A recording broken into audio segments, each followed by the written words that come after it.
Good evening all, good evening ladies and gentlemen. Thank you for joining us. We are of course here on the Thursday agenda, and thank you for making time out of your busy schedules this evening to join us. Once again, I will invite you to share to your friends, share the link on Facebook. We are on NTN Television and we are on Facebook Live on several pages. My MP page, the Vice President, the PPP's page, and others. And I invite you to share that link with your colleagues that may be interested in joining us this evening. This is the Thursday agenda, and we have quite a bit to get through today. And as always, good night to all of you. Good night especially to my little son Sawyer, who's up watching. It's time to go to sleep now, Sawyer. Daddy loves you. Now, where do we start? March 2nd is a day that every Guyanese, every single Guyanese knows what this means. Never again.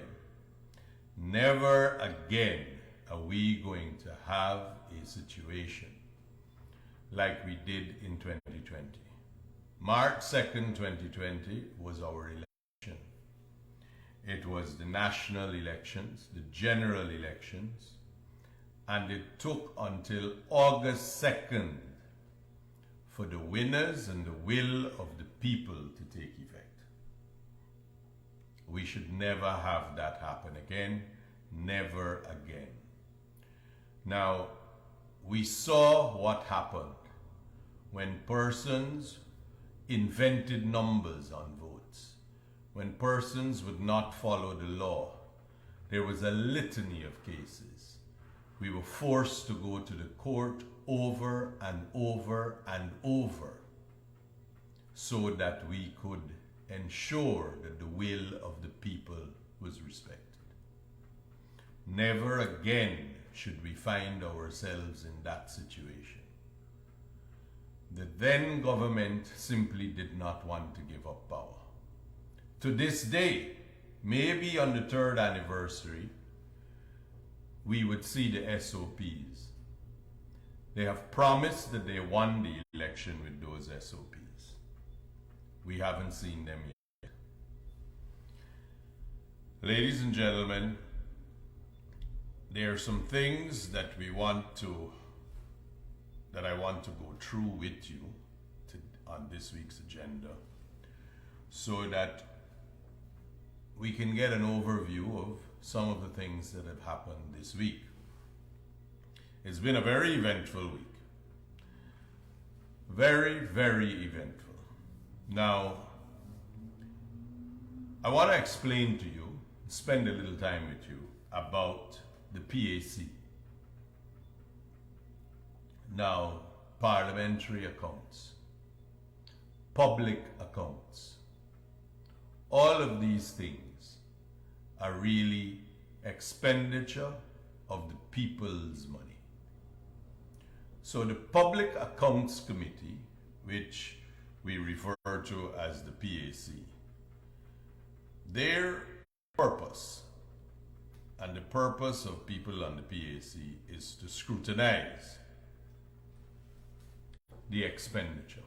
So the way the process works is very simple. You go to Parliament and you pass a budget. You vote on a budget item by item, line item by line item for every project and every expenditure that the government will meet in the coming year. And then the government executes that budget, executes the projects, executes the expenditure on that budget. When that happens, the Auditor General then audits that expenditure. And when that expenditure is audited, the next step would be there is scrutiny of that report. at the PAC. Now, we've seen in the media and we've seen statements made about what exactly goes on there. But let me tell you what goes on there. You get the Auditor General's report and you get all the listings, and you can read and see all the projects and how they have been managed. What are the loopholes? What are the errors in the management? What are the things that have been done simply contrary to law? And there is a complaint that the PAC needs to sit all the time because we're in a backlog. We're in a backlog because in the last administration, the government fell. There was no parliament, there was no PAC. And there are those who feel that what we should do is stop everything and simply go through the audit. But that's not an accurate assessment of what can happen and what takes place. For you to scrutinize the audits, you need information. And sometimes you need to get the information from the officers that are coming to answer for the execution of the budget. It is usually the permanent secretary and perhaps the heads of department in some cases. But you have to be able to scrutinize them. And then when they can't answer or they don't have the answers to what you're asking and what you're trying to get details about, the next part of that and the next step would be that they would then have to bring it to a subsequent meeting. But while all of this is going on, you have to be able to make cross-references of your information and be prepared.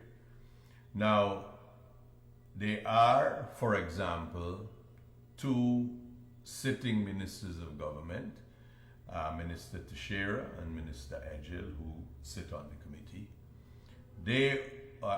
Everybody sees what's going on in Guyana and they have obligations to fulfill. And the other members still have obligations to fulfill in other aspects. But the important part is you have to get the information that is required. You have to be allowed to be given an opportunity that when you ask the questions and you get the answers, you're still able to cross-examine on those answers. Now, at the PAC, the opposition, by convention, the opposition would have the person who is appointed chairman. I saw in the media that they said that there were delays at the PAC because the PAC took some time to remove Mr. David Pattison, who was the chairman.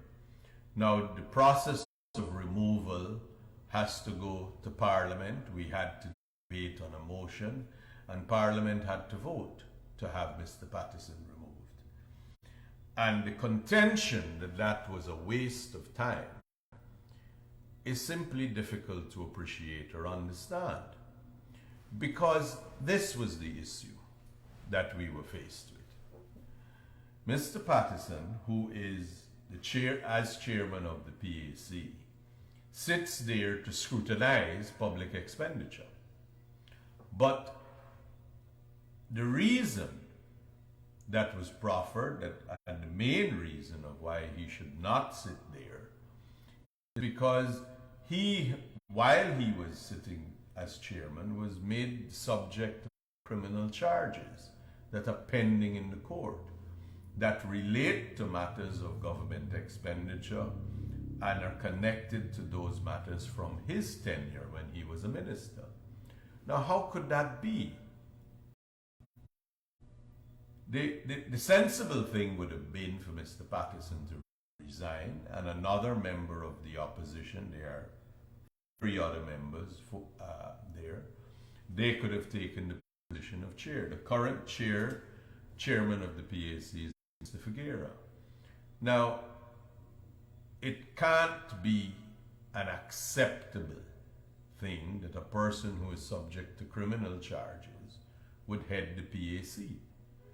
Now, Parliament agreed with that, and there was a vote on it, and he was replaced, and Mr. Figueira has taken over doing that job all along, since then. And Mr. Pattison remains a member of the PAC, but he can't be the chairman and be subject to charges. That would make it very difficult for public confidence to be fostered and kept. Now, to say that that is a delay or that somehow was being used as a delaying tactic makes no sense. It's principle. It is wrong. It is not what the public should be subjected to. Now, that took some time before Mr. Pattison was replaced. And then after that, we, in an effort to move quickly, did 2 years together. We did 2016 and 2017, I believe it was. We did 2 years together. We now, no, 2017 and 2018, I believe it is, we did together. Now, but the problem is this.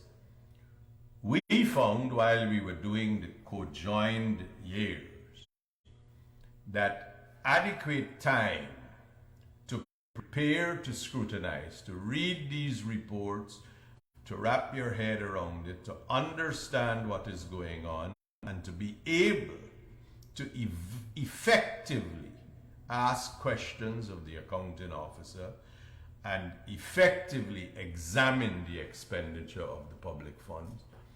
It was difficult to do 2 years together. And a lot of it that was done, we did the best of our ability. But we could do better. We could do better if we take our time, if we go through it year by year. But additionally, in 2019, when there was the government had fallen, in that year when there is no government, constitutionally, we were in a difficult situation. A constitutional crisis was upon the country. We couldn't continue to do that. How could we continue to keep lumping it together? We needed to have careful scrutiny because there was no parliamentary supervision of that budget. There was no parliament. So, to say that you want to do it quickly is a fair comment, but you must take into consideration that it must be done properly, and it can't be done properly. And the scrutiny that it deserves, and adequate scrutiny, cannot take place unless all of the information that is required is available.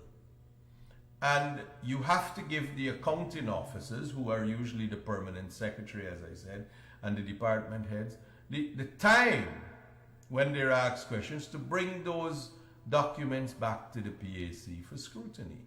It makes no sense to say, well, bring those documents back to us and we move on to another agency and another ministry. It makes no sense to do that. That makes it a very haphazard process. What we should do is, if documents should come, we take a break right there, those documents come, and we continue with that agency. Why the undue haste? The people's money have been spent. Our task at the PAC is to scrutinize, not to simply say, well, we have done it. It's easy to say, we have done it. If that were the case, then we need not bother to ask any questions. We need not bother to scrutinize. Just say we've met, we've read the report, and it's all good.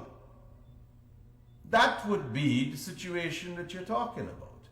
But when we continue without getting those documents at that integral time where scrutiny is happening on that ministry, on that agency, and then we go away, and we move on to another agency. So you're doing the Ministry of Legal Affairs, and you ask documents are coming. Oh, bring those documents in 2 weeks while we go on to the Ministry of Finance. And that makes no sense. It's haphazard. The train of thought, the pressure of scrutiny, the urgency to bring the information, it all goes away. How do we do this effectively? By simply saying, oh, we've done that ministry, and oh, we've done another ministry. How are we doing that? Now, we have to understand, ladies and gentlemen, that the cross-examination, which is effectively what takes place, asking questions, and the efforts that are made so that we can understand fully how the expenditure takes place, requires that it be done in an orderly manner, in a manner where we don't try to rush it simply to say we're done. Everyone who thinks that all you need to do is stop everything and do this, I don't agree with you. I'm sorry. I think that your zeal and your fervor that, oh, we must move quickly because the public requires to know, it's a valid point. The public it is imperative that the public be made aware of what the accounts and the scrutiny is. I understand all of that. But we should not sacrifice thoroughness for expediency. That should never happen. And you have to understand that because of the volume of information involved and the ability to get back responses, we should not be trying to rush it. We should get the job done. There is enough time that we will complete it. There is sufficient time. Do not be afraid of that. It will be done, but it must be done properly. So the criticisms that are made to say, well, oh, this is of utmost importance, everything is of utmost importance. But what is of utmost importance is that the work of the PAC must be properly done. Not just lip service to say it is done. And the PAC, if some members, and if the majority of members think this is the best process, like every democratic process, it goes to a vote. Now, while we're on the PAC, let me just highlight a little bit of some of what took place at the last PAC meeting. The PAC last Monday considered matters that has to do with the COVID supplies that were bought initially under the last administration, which means it covers the period March to August, which is literally from today's date until the PPP administration took office. What was found? On a simple cursory examination of how things were done. So contracts that were awarded for supposed emergency supplies were awarded to companies, and supplies were purchased, sole sourced, and without tender board approval. Without the approval of the tender board must, if you're not going to go out to public tender, the law is you go out to public tender for nearly everything except in a very low threshold. But you had to go out to public tender. If you don't go out to public tender, you can do 3 quotes, meaning the government has to be able to ascertain that they're getting value for money. Or you can ask the tender board that in these unique circumstances, what we require, we need to take it from one supplier. Now, initially, what was said is that, the drugs that were required were such that these particular persons were the distributors or were the of it. Upon examination, it was discovered that was not so. It was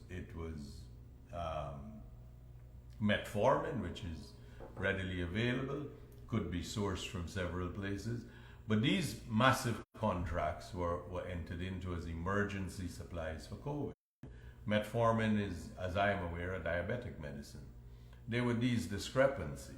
And then the other discrepancies that were there, just the highlight of it, is we bought nearly $158 million in reagents for doing COVID tests. But we might have had 100 COVID kits in the country. What are all those reagents for? And why the urgent need on that and the tests? We discovered that masks were acquired at a rate of nearly I think it was $7.50 US almost for a mask, when it was sourced, when the government changed, it was sourced at less than 50 cents. There were all these discrepancies that went on. But no approval from the tender board was obtained before these contracts were awarded. And the approval from the tender board came subsequent to that. There was, of course, no cabinet, so there was no cabinet approval for anything that took place. These are the things that we have to have the time to get into, to drill down into it all, to see. So you're talking about what goes on in the PAC and you want to rush it. But realistically, how could that have happened? To have sole sourced the medicines without tender board approval to do so is unlawful. It's contrary to the act. You must secure their approval before. These were the sort of things that happened. Massive amounts of drugs were purchased, and some of it, there's difficulty connecting it to the COVID pandemic. But be that as it may, how did we come up with that list? And how did we come up with that sourcing? And why couldn't we invite, simply as happened in other countries, we could have put an ad in the papers and say, look, we have a pandemic, we got whoever can supply or whoever has it, you need to supply it now. That could have been a different approach. There's no value for money with that. They considered, part of the things being considered with how medical supplies were being ordered. What we learned is that there was actually no system, no data. So when we went to Parliament, when that government went to Parliament to tell the Parliament that, look, you needed to order these medical supplies, they had actually had no idea of what they needed. So when they went to Parliament and asked for the money, they didn't even know what they were going to buy, apparently. There was no data to drive that. That is, of course, different now. Now, how could those things happen? Then they were selective bidding that took place, where only certain companies were invited to submit a bid. They were all disqualified, and then one company, it was retendered again, apparently in an urgency too. It was retendered, and one of those companies that was refused, the admission was there was collaboration with that company as to how to qualify or how to fix whatever their tender was to submit again. And they were the only bidder. And in some cases, we paid more than 20 times value for a drug. And in every instance, there were so many drugs. We paid 5 times, 6 times, 3 times, 5 for drugs, and in one case 20 times because of that process. That's not value for money, ladies and gentlemen. And these are the things that we need the opportunity to deal with. These things actually happened. This is what actually took place. Now, we know that these are some certain things that happened. But then it was the matter in which how things were ordered. There were no economies of scale. The regions were ordering some things, central government others. We were going around in circles. But we came back to the fundamental. What was exactly needed? Did we have a list that these are the things? Did we have an estimate to these things? We didn't have the data, so we couldn't know. This actually took place. You literally, as I said on Monday in Parliament, you literally could have gotten a 4-year-old to throw numbers at a dartboard. And that's how it was arrived at. Irresponsible to approach government in that way. We can't have that again. We can't afford to do that again. Now, one of the things about it, this is only on cursory examination. The proper examination hasn't started yet in the PAC for the Ministry of Health during those periods of time. And you can imagine what's going to happen. You can imagine the challenge we're going to have to go through that entire process. So this is why, ladies and gentlemen, I know everyone wants it to be done quickly, but I want to implore upon you to allow the PAC to do its work. Do not push that it has to be now, it has to be now. That's to no one's benefit. Certainly not the country. It is not to their benefit. So, additionally, one of the things that I found rather reprehensible is that one person said it, and then it was said by other members of the opposition, is that in terms of the monies from the sale of carbon credits that had recently happened, that the Amerindian community should get more. Now, of the money, of the total amount of money, the Amerindian community in Guyana is, from the census figures, about 15%. About 18% of the money went to the Amerindian villages. For people to try to take advantage of that, to say that the Amerindian community is not getting their due, is simply not fair. Nobody realizes, and none of the people who object realize that in addition to these funds which are going to be given to the individual villages for the projects to be done, central government will still have a responsibility in those areas. Building schools, water, infrastructure, those things are still the burden of central government. Central government is still going to have to pay for those things and fund those things. So this money doesn't mean that the central government says, well, look, you got this, there's no more funds. That's not what's happening. And you got to remember that the government of Guyana has to use those funds across the country. And it is not disproportionate that 18% of the monies have been given to those Amerindian communities. You are being unfair and, I dare say, dishonest to say that a fair share has not been given to the Amerindian communities. We forgot, and His Excellency did an excellent short piece about it. You forgot about all the other things. When they took away school grants to the Amerindians, when all the community service offices, more than 2,000 were dismissed. Those were all from the Amerindian communities. We forget that. So here comes the opposition and pretending to care, to say, well, oh, they should have had more.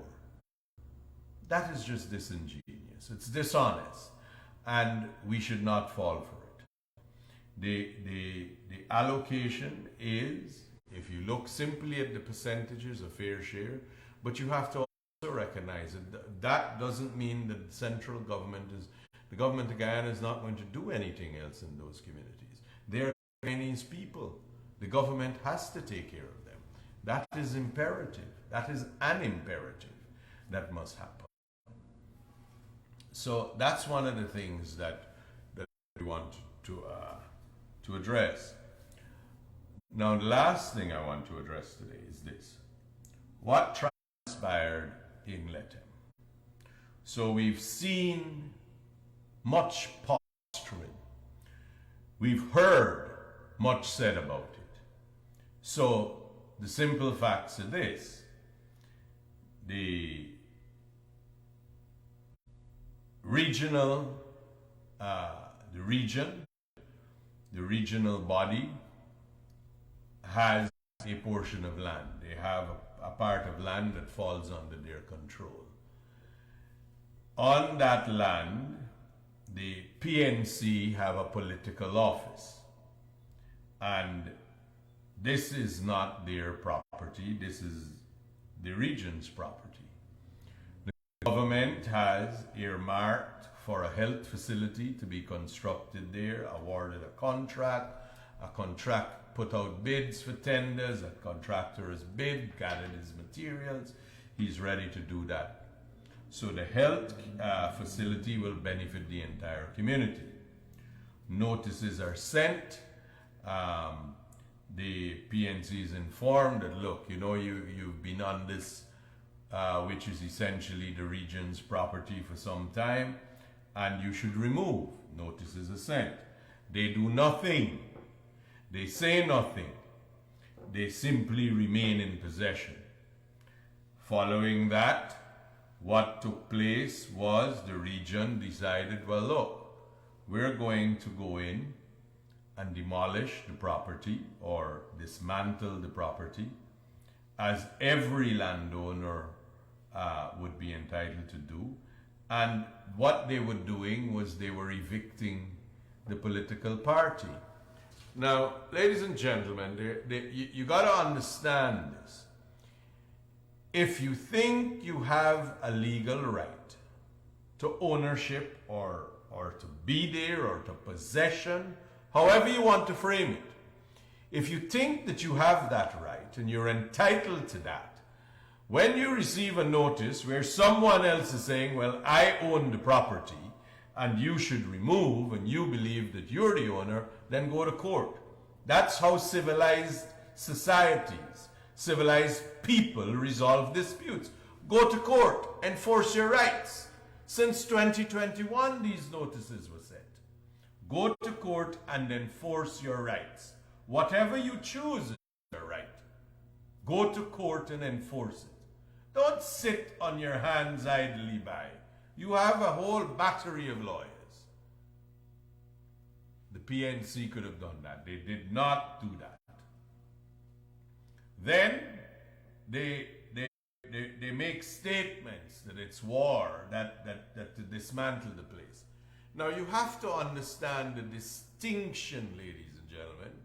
This is not an individual who says that I have been in occupation of this place for a very long time. This is a political party that has used its then power, that has used its hold on things to forcibly occupy property.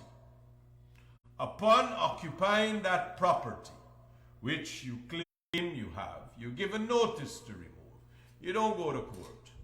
You don't try to say, well, we are the owners. You don't produce a title. You don't produce a deed to say that you have the right to be there. You simply think that you will be a bully.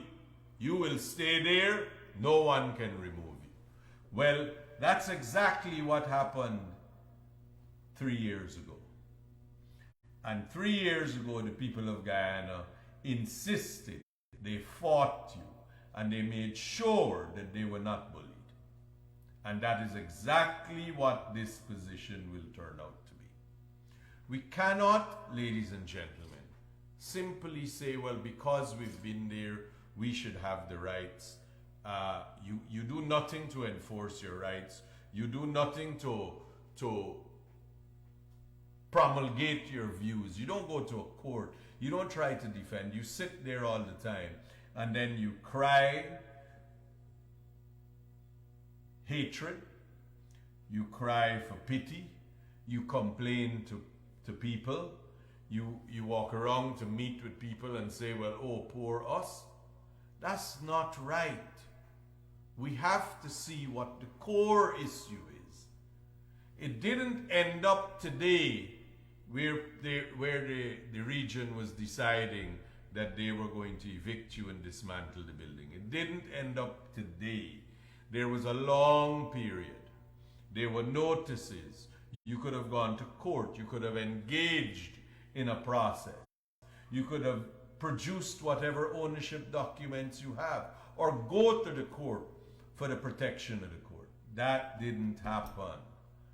Sat down, did nothing, expecting that when someone writes you, the region writes you, and say, we are the owner, will you please vacate?